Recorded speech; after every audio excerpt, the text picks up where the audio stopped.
ഉമ്മഹോ,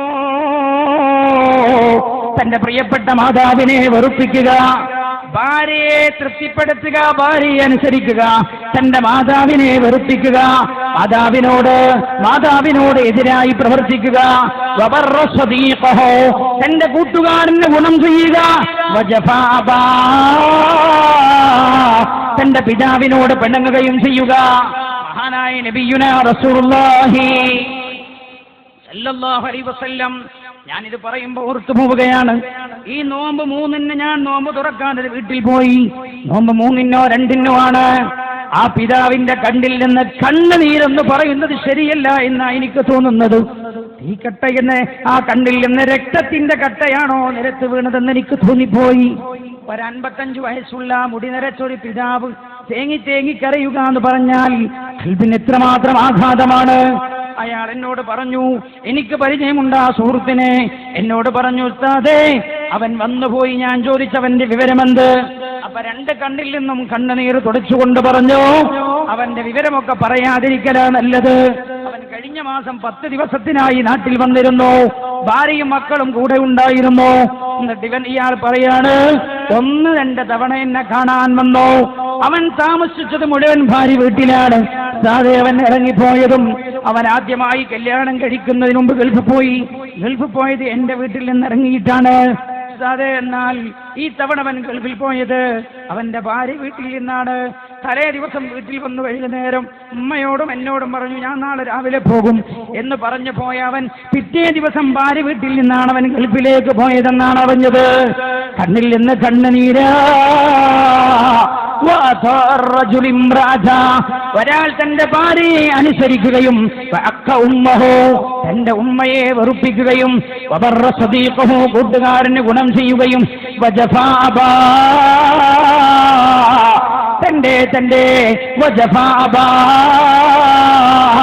തന്റെ പിതാവിനോട് പിണങ്ങുകയും ചെയ്യുന്ന കാലമെന്ന് ഹബീബായ നബിയുനാ റസൂലുള്ളാഹി, പറയൂ, നബിയുനാ മുഹമ്മദ് മുസ്തഫ സല്ലല്ലാഹു അലൈഹി വസല്ലം. ഭാര്യന്റെ ആളാവാ, ഉമ്മയെ ഒഴിവാക്കുക. കല്യാണം കഴിഞ്ഞ പിറ്റത്തെ ആഴ്ച തന്നെ വീട്ടിന് കുറ്റിയിടുന്നുണ്ട്. എന്റെ ഉമ്മയും ഭാര്യയും തമ്മിൽ ഒത്തുപോകൂല. അതുകൊണ്ട് ഉമ്മാന്റെ കൂടെ ജീവിക്ക പ്രയാസമാണ് എന്ന് ചെറുപ്പക്കാർ കരുതുന്ന കാലം അങ്ങനെ കടന്നു വന്നിട്ടുണ്ടോ? അതിന്റെ ഈ തീക്കാറ്റിന്റെ കാലമായി, സമയമായി എന്നാണ് ഹബീബായ നബിയുനാ റസൂലുള്ളാഹി. വീടിന്റെ അകത്തളങ്ങളിൽ പൊട്ടിക്കരഞ്ഞു കഴിയുന്ന ഉമ്മമാരുടെ കണ്ണുനീരില്ലേ, ആകാശത്ത് നിന്ന് തീക്കാറ്റ് വരാൻ ഇടയാകുമെന്ന് ഹബീബായ നബിയുനാ മുഹമ്മദ് മുസ്തഫ. തീക്കാറ്റ് വരാൻ ഇടയാകുമെന്ന് നബിയുനാ റസൂലുള്ളാഹി സല്ലല്ലാഹു അലൈഹി വസല്ലം. അല്ലേ, ഉമ്മയോട് നമ്മൾ പറയുന്ന വാക്ക് പോലും ശ്രദ്ധിച്ചു പറയണം. ഖുർആന്റെ പ്രയോഗമാണ്. എന്താ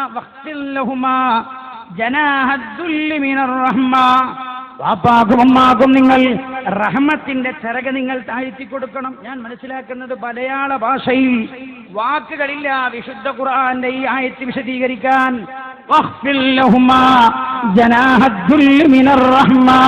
വല്ലാത്തൊരു പദമാണത്. ചെയ്യാൻ പറഞ്ഞതെന്താ? റബ്ബിർഹംഹുമാ കമാ റബ്ബയാനി സഗീറാ. അല്ലാഹുവേ, എന്റെ മാതാപിതാക്കൾ എന്റെ ചെറുപ്പത്തിൽ വളർത്തിയ പോലെ അവർക്ക് നീ കരുണ ചെയ്യണേ. എന്താ കാരണം? അത്ര വലിയ കരുണയാണ്. ഞാൻ ചോദിക്കട്ടെ നിങ്ങളോട്, ഷഫീഖ് എന്ന് പറയുന്നൊരു കുട്ടി കേരളത്തിൽ ഒരു ചോദ്യചിഹ്നമല്ലേ? ഷഫീഖ് എന്ന് പറയുന്നൊരു കുട്ടി കേരളത്തിലില്ലേ? ചെറുപ്പക്കാരെ, ഷഫീഖ് എന്ന് പറയുന്നൊരു കുഞ്ഞുമോനില്ലേ കേരളത്തിൽ? എന്തേ? പത്രങ്ങൾ എഴുതിയ പോലെ പറയാ, രണ്ടാനമ്മയും അച്ഛനും അടിച്ചു, കാലൊടിച്ചു. ആരുടെ? സ്വന്തം ബാപ്പ മകന്റെ കാലടിച്ചൊടിച്ചു. വീട്ടിനകത്ത്. ഞാൻ ചോദിക്കട്ടെ, അല്ലാഹു നമ്മുടെ മാതാപിതാക്കളുടെ ഹൃദയത്തിൽ നിന്ന് ആ കരുണയെന്ന് പിൻവലിച്ചിരുന്നുവെങ്കിൽ നമ്മൾ ആരും ഉണ്ടാവുമായിരുന്നില്ല. എന്റെ പ്രിയമുള്ളവരെ, എന്തൊരു കരുണ, എന്തൊരു സ്നേഹം.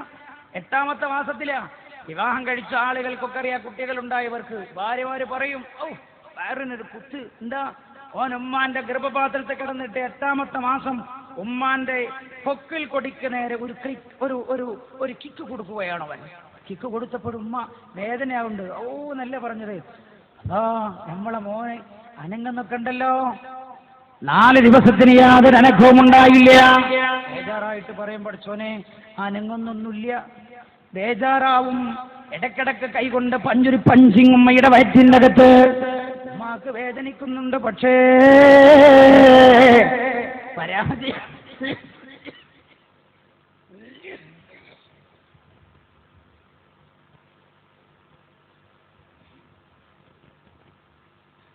പരാതി പരാതിയില്ല. ആ പിതാവിനെയും മാതാവിനെയും അവഗണിക്കുന്ന ഏതൊരു പ്രവർത്തനവും മേൽഭാഗത്ത് അല്ലാഹുവിന്റെ തീക്കട്ടകൾ ഭൂമിയിലേക്ക് പെയ്യാൻ കാരണമാവും. അല്ലാഹു സുബ്ഹാനഹു വ തആല കാത്തുരക്ഷിക്കുമാറാകട്ടെ. അങ്ങനെ ചില ആളുകൾക്ക് വീടിന്റെ ഫ്ലോറിൽ എന്താ ഇടേണ്ടതെന്ന് ഭാര്യ പറഞ്ഞു കൊടുക്കും. ചില ആളുകൾക്ക് റൂമിൽ കട്ടിലേത് വേണമെന്ന് ഭാര്യയാണ് സെലക്ട് ചെയ്യുന്നത്. ഉമ്മാക്ക് യാതൊരു പരിഗണനയുമില്ല. ആ ഉമ്മ വീടിന്റെ ഒരു മൂലയിലാണ്, ശ്രദ്ധിക്കാൻ ആളില്ല. ഉമ്മേ ഉമ്മ എന്നൊന്ന് വിളിക്കാൻ പോലുമുള്ള സന്മനസ് കാണിക്കുന്നില്ല. എത്ര വേദന ഉണ്ടാവും. ഞാൻ പറയണോ നിങ്ങളോട്, ഉമ്മമാർ വീട്ടിൻ്റെ അകത്ത് വേദനിക്കുന്ന കാലമായാൽ. എനിക്കറിയാം, ഒരു സുഹൃത്തെന്നോട് പറഞ്ഞത്, ഞാൻ ഗൾഫിൽ നിന്ന് നാട്ടിൽ പോയിട്ട് 5 കൊല്ലായി. ഞാൻ ചോദിച്ചെന്തേ? എന്നോട് ഭാര്യയും കുട്ടിയും ഇവിടെ ഉണ്ട്. ഞാൻ ചോദിച്ചു, ഉമ്മയും വാപ്പയുണ്ടോ? എന്നോട് ഉണ്ട്. എനിക്ക് ഞാൻ പൈസ അയച്ചു കൊടുക്കാറുണ്ട്. പണമാണോ വാപ്പ? പണത്തിനാണോ ഉമ്മ? ഒരാൾ തന്റെ ഭാര്യയെ വഴിപ്പെടുക, തന്റെ മാതാവിനെ വെറുപ്പിക്കുക, തന്റെ കൂട്ടുകാരന് ഗുണം ചെയ്യുക, തന്റെ പിതാവിനോട് പിണങ്ങുകയും ചെയ്യുക. കൂട്ടുകാരന് ഗൾഫിൽ പോകാനുള്ള 50,000 കൊടുത്തത് ഇവനാണ്. തന്റെ ചങ്ങാതിക്ക് തറയിടാൻ 1,00,000 കൊടുത്തത് ഇവനാണ്. എന്നാ വാപ്പ താടി മുടിയൊക്കെ നന്നാക്കാൻ ഒരു പൈസ ചോദിക്കുമ്പോൾ വാപ്പാക്ക് ചോദിക്കാൻ വലിയ മടിയാണ്. അതിലിന്തിരിയൊക്കെ നടക്കും. അവസാനം ഒന്ന് പറയടാ, ഒരു 100 ഉറുപ്പിക താടി ഒന്ന് ശരിയാക്കാനാണ്. അത് പറയുമ്പോൾ അവന് ദേഷ്യം പിടിക്കാൻ. എന്റെ ഇക്കയോട് ചോദിച്ചോളൂ, എന്നോട് തന്നെ എപ്പോഴും ചോദിക്കാൻ. മഹാനായ നബിയുനാ റസൂലുള്ളാഹി സ്വല്ലല്ലാഹു അലൈഹി വസല്ലമ തങ്ങളുടെ സന്നിധിയിലേക്ക് ഒരു സ്വഹാബി കയറി വന്നല്ലോ. സ്വഹാബി വന്നുകൊണ്ട് റസൂലുള്ളാഹിനോട് പറഞ്ഞു, നബിയേ യാ റസൂലല്ലാഹ്, അല്ലാഹുവിന്റെ ഹബീബേ, എന്റെ പിതാവിനോട് വല്ലാതെ പണം ചോദിച്ചെന്നെ ബുദ്ധിമുട്ടാക്കുന്നുണ്ട്. അതുകൊണ്ട് അങ്ങൊന്ന് വിളിക്കണം എന്റെ ഉപ്പയെ. വിളിച്ചിട്ട് ഉപ്പയോട് എന്നോട് അധികം പണം ചോദിക്കരുതെന്ന് പറയണം.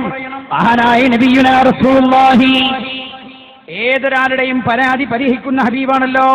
റസൂലുള്ള സ്വഹാബികളോട് പറഞ്ഞു, അയാളുടെ പിതാവിനെ ഒന്ന് വിളിക്കണം. അയാളുടെ പിതാവ് വന്നു. റസൂലുള്ളാഹിന്റെ അടുത്ത് വടി ഊന്നി പിടിച്ചുകൊണ്ടാ വന്നത്. റസൂലുള്ളാഹിന്റെ മുമ്പിൽ വന്നിട്ട് പറഞ്ഞു, നബിയേ, അങ്ങ് അന്വേഷിച്ച ആളാണ് ഞാൻ. ഇന്ന സ്വഹാബിയുടെ പിതാവാണ് നബിയെ ഞാൻ. അല്ലാഹുവിന്റെ ഹബീബിനോട് പറഞ്ഞു, റസൂലുള്ളാഹി അങ്ങ് എന്നെ വിളിച്ചിരുന്നോ നബിയെ? റസൂലുള്ളാഹി പറഞ്ഞു, അതെ വിളിച്ചിരുന്നു. എന്തിനാ ഹബീബേ? അങ്ങനെ വിളിച്ച കാര്യം പറയാമോ? റസൂലുള്ളാഹി പറഞ്ഞു, നിങ്ങളെ കുറിച്ചൊരു പരാതി ഉണ്ട് ഇവിടെ. എന്റെ കോർട്ടിൽ അങ്ങയെ കുറിച്ചൊരു പരാതി കിട്ടിയിട്ടുണ്ട്. ഈ സ്വഹാബി ബേജാറായി, നബിയേ, ഞാനുമാരുമായി ശത്രുതയിലല്ലോ, എഴുന്നേറ്റ് നടക്കാൻ പോലും കഴിയാത്ത എനിക്കെതിരെ പരാതിയോ നബിയേ? കുടുംബക്കാരാണോ നബിയേ? റസൂലുള്ളാഹി പറഞ്ഞു, അല്ല. അയൽവാസികളാണോ? അല്ല. ഹബീബായി നബിയേ, പിന്നെ ആരാ നബിയേ?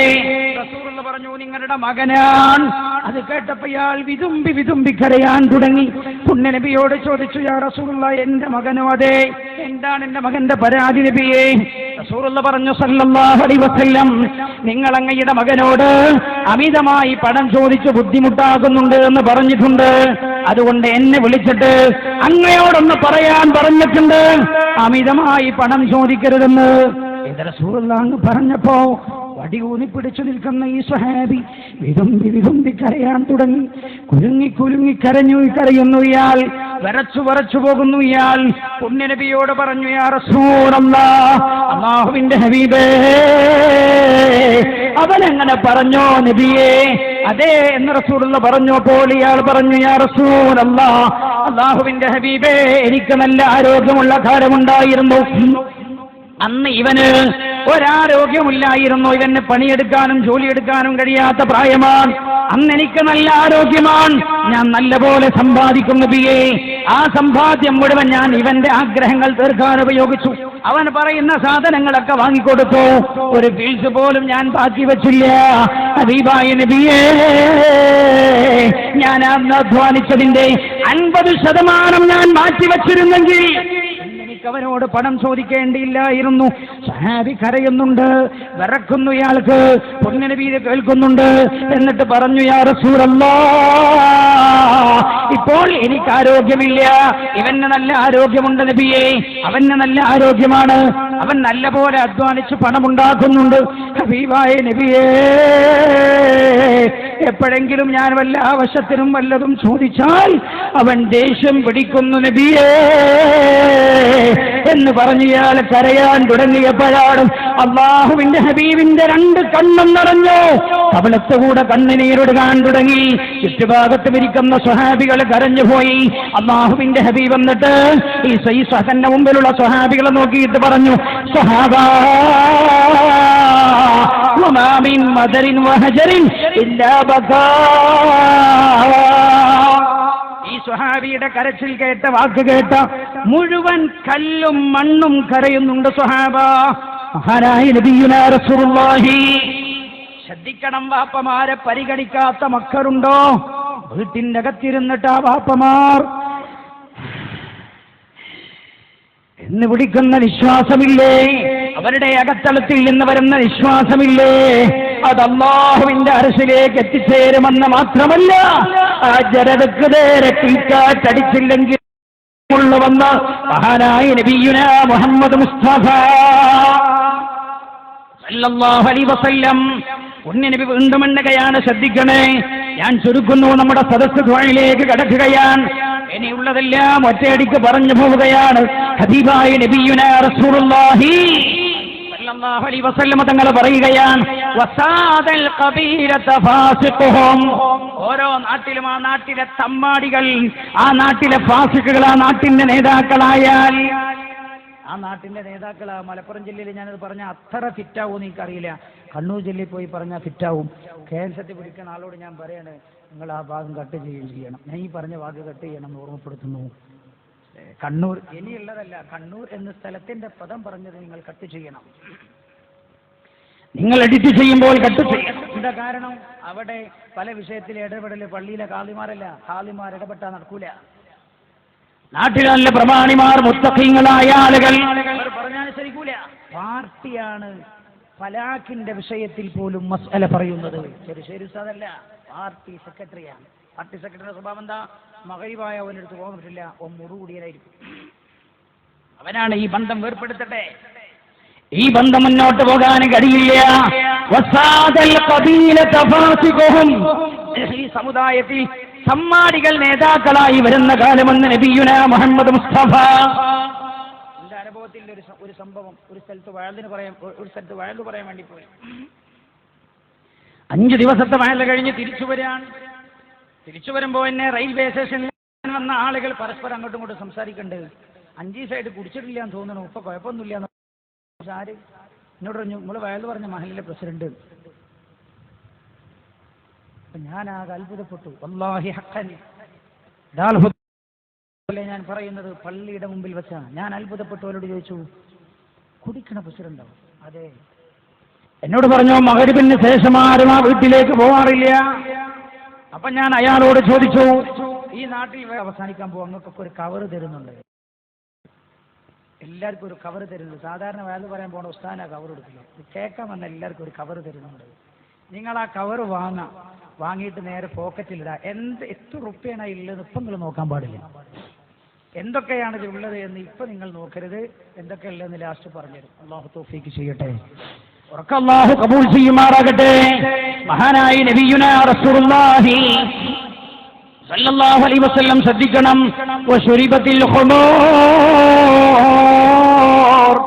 എന്റെ സമുദായം മൂക്കറ്റം മദ്യപിക്കുന്ന കാലമായാൽ എന്താ പറഞ്ഞ? വശുരിബത്തിൽ ഖുമൂർ. വശുരിബത്തിൽ ഖുമൂർ. ഉണ്ടോ? ഞങ്ങളോട് ചോദിക്കാൻ ഞാൻ വിശദീകരിക്കില്ല. നമ്മളെ സമുദായത്തിലെ ആൾക്കാർ കുടിക്കുന്നുണ്ടോ? നിങ്ങൾ കുടിക്കണമെന്നല്ല, നമ്മളെ സമുദായത്തിന്റെ ആൾക്കാർ കുടിക്കണ്ടോ? പണ്ടത്തേക്കാൾ ആരെ കുടിക്കണ്ടോ? ഉണ്ട്, ധാരാളമുണ്ട്. എന്റെ അനുഭവം പള്ളിയിൽ നിന്ന് നിസ്കരിച്ചിറങ്ങുമ്പോ ഒരു ചെറുപ്പക്കാരനോട് വന്നിട്ട് പറഞ്ഞു, അതെ അയാളെ വാസനിക്കുന്നുണ്ടെന്ന് പറഞ്ഞത്, അയാളെ മണക്കുന്നുണ്ട്, കള്ള് വാസനിക്കുന്നുണ്ട്. ഞാൻ പറഞ്ഞു അയാളോട്, കള്ളൊന്നും ആവൂല, കള്ളുടിച്ചോ നിസ്കരിക്കാൻ വരുമെന്ന് വെച്ച് ഞാൻ എന്നോട് പറഞ്ഞല്ല, കള്ള് വാസനിക്കുന്നു. ഞാൻ പറഞ്ഞു ആയിരിക്കൂല, അത് ഗൾഫിന്റെ ഊത അത്തർ പുരട്ടിയതാവും, ഗൾഫിലെ ഊതത്തറിന് കള്ളിന്റെ ഒക്കെ മണണ്ടാണ്, അത്തറുണ്ട് എന്ന് പറഞ്ഞ് ഒഴിഞ്ഞു മാറിയതാണ്. ഞാൻ കുടിച്ചിട്ട് നിസ്കരിക്കാൻ വന്നതാണ്.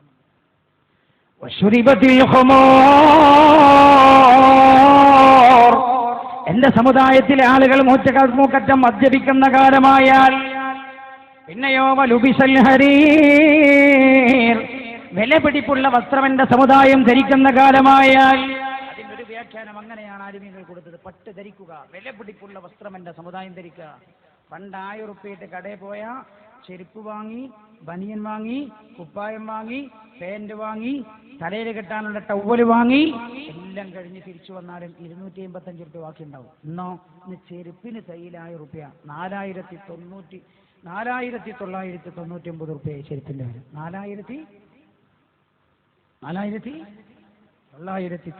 അപ്പൊ ഞാൻ ചിന്തിക്കാറുണ്ട്, എന്തേ ഇപ്പൊ 5000 ആക്കി കൂടായിരുന്നോ?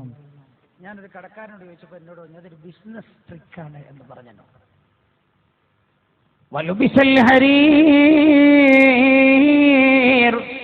എന്റെ സമുദായം വിലപിടിപ്പുള്ള വസ്ത്രം ധരിക്കുന്ന കാലമായാൽ മഹാനായ നബിയുനാ റസൂലുള്ളാഹി സല്ലല്ലാഹു അലൈഹി വസല്ലം എന്ന് പറയാം, വർത്തഫഅത്തിൽ അസ്വാതു ഫിൽ മസാജിദ്, പള്ളികളിൽ അപശബ്ദം മുഴങ്ങുന്ന കാലമായാൽ.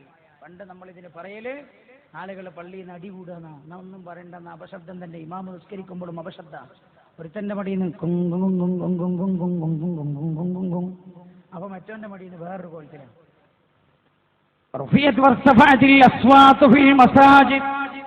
പള്ളികളിൽ അപശബ്ദം മുഴങ്ങുന്ന കാലമായാൽ ഉണ്ടോ ചിന്തിക്കണം. നബിയുനാ